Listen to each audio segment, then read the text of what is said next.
আসসালামু আলাইকুম সবাইকে।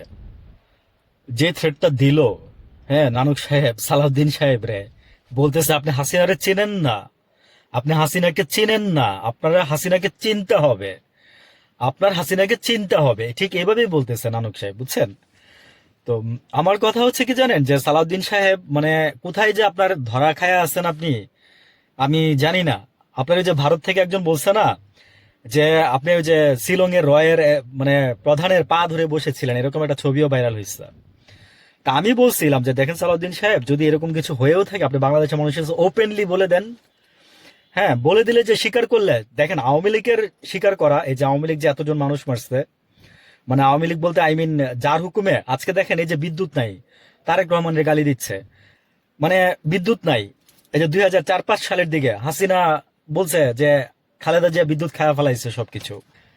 তো দোষ কিন্তু ওই যে বললাম না, যে যে দায়িত্বে থাকে তাকেই দোষ দেওয়া হয়। বাংলাদেশ ব্যাংক থেকে রিজার্ভ চুরি হয়েছে, দোষ দিছিল আতিকুর রহমান রে, গভর্নর রে।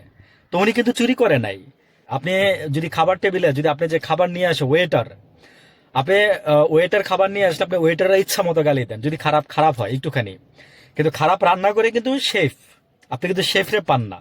কিন্তু ওয়েটারের একটু গালি দিলে ওই যে রান্নাঘর পর্যন্ত শেফের কাছে গিয়ে একটু কান পর্যন্ত পৌঁছায় যে খাবারটা খারাপ হয়েছে। তো ওই জন্য যিনি দায়িত্ব নিয়ে থাকবেন তাকেই বলবে মানুষ, এবং আমিও তাকেই অ্যাড্রেস করে কথা বলি। আমার অন্য করে অ্যাড্রেস করে কথা বলার তো দরকার নাই। ওই যে অল্প অল্প অল্প পানির মাছ যেগুলো আছে, কিছু অশিক্ষিত মূর্খ, সবাই তো ভাই শিক্ষিত হয়ে দল করে না, কিছু মূর্খ অশিক্ষিত, কিছু মনে করেন অর্ধশিক্ষিত আছে, হ্যাঁ, যেগুলো ওই যে টিপসইয়ের মানে সবকিছু করে আর কি। বাংলাদেশটা যেন ভালো থাকে, সেটাই আমার উদ্দেশ্য। বাংলাদেশ ভালো থাকা মানে কি, বাংলাদেশের মানুষ যেদিন ভালো থাকবে সেদিনই বাংলাদেশ ভালো থাকবে, এইটাই। আর সালাউদ্দিন সাহেবের ব্যাপারে আরেকটু বলি, বিদ্যুৎ নিয়ে আরেকটু বলি। সেটা হচ্ছে বিদ্যুতের যে ঘাটতিটা আছে, এটা তারেক রহমান সাহেব অচিরেই চাচ্ছে যে, মানে আসলে কোনো সরকারই চায় না যে জনগণ কষ্ট করুক, কোনো সরকারই চায় না। ওই যে নাকি ইচ্ছা করে আপনাকে যদি ভোগান্তিতে না ফেলে আর কি। আমি বলবো যে ওনাকে দেখেন, আমি তারেক রহমান রে মানে ব্যক্তিগতভাবে আমি কখনোই খারাপ বলি নাই। একদম সত্যি কথা, সয়ার আপন আল্লাহ, আমি কখনোই ওনাকে কোনো জায়গায় খারাপ বলি নাই।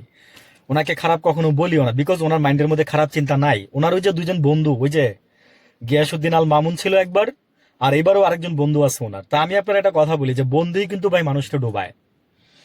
আমি আমার ব্যক্তিগত লাইফ থেকে বললাম যে ভালো বন্ধু হলে ভালো, আর খারাপ বন্ধু হলে হচ্ছে খারাপ আর নাই। এবং বন্ধুই কিন্তু এবং এবং বুঝুন ফ্রেন্ড যাকে বলে, সেই কিন্তু বেইমানিটা করে। আসসালামু আলাইকুম।